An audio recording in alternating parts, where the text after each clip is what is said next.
So Bob, you found some interesting statistics regarding the housing market, and I thought it would be nice for us to talk about them and possibly talk about what they might mean for the future of home sales in the area.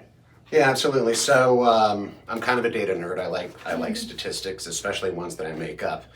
But these were real. These were as of July 23rd, 2023. So not quite a year old, but I think still pretty meaningful.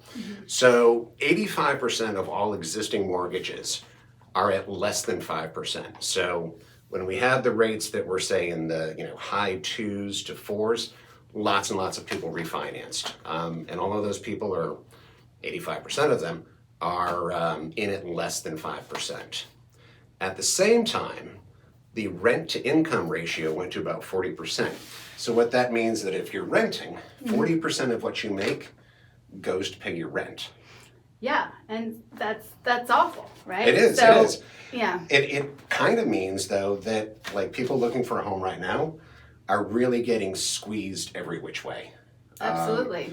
And I don't know about you, but I'm seeing that with buyers. Most of my customers right now that are on the buy side, it's not a discretionary move. In other words, they have to come to Huntsville, or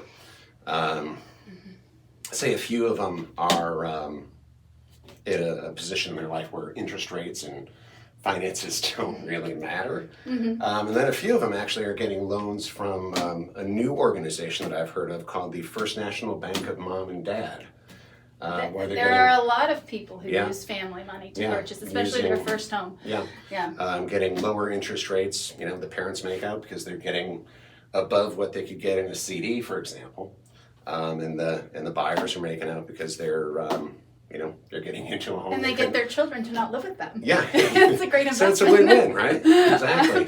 But when we talk about this number of people with their mortgage rate below 5%, that speaks to availability, right? It does. These people are less likely to these sell. People are, they call them locked up. They're not going to trade in their 4% mortgage for a 7% mortgage. The difference between, say, 3.5 and 7, it cuts their buying potential or buying power by 33%.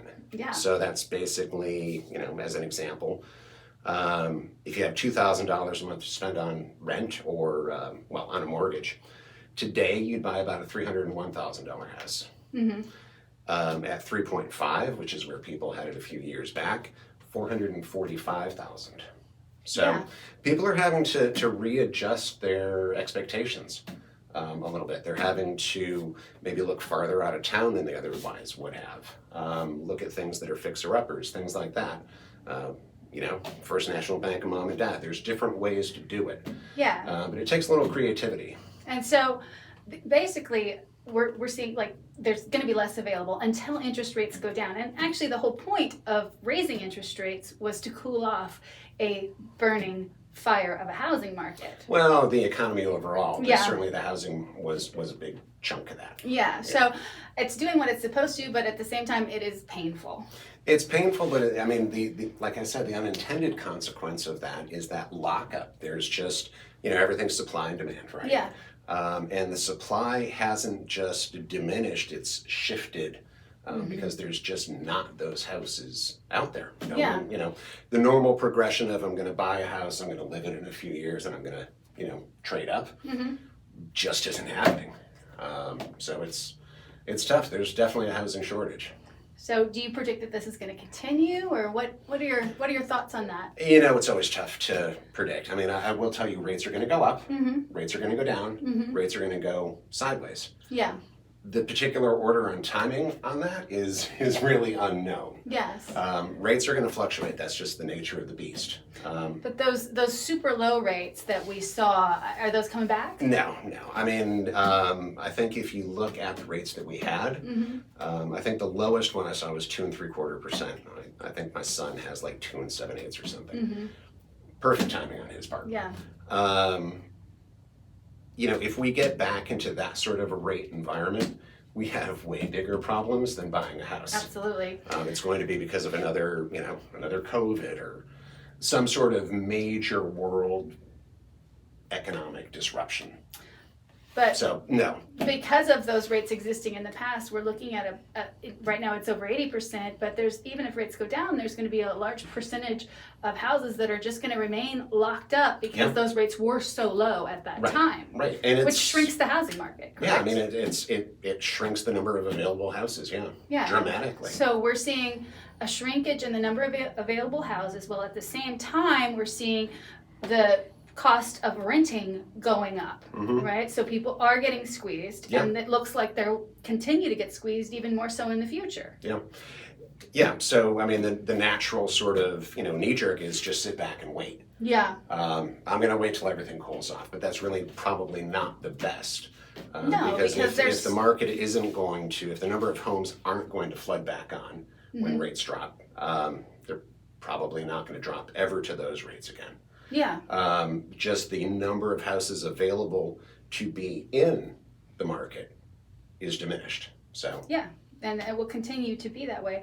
And once if rates get around 5%, then you're going to see competition for what is available. Right. Because all these people are going to jump back in the market wanting that rate. Exactly. And then we're going to see bidding wars again. Well, it's going to be interesting to see which, sort of incoming tide wins, right? The incoming tide of buyers or the potential incoming tide of sellers. Yeah.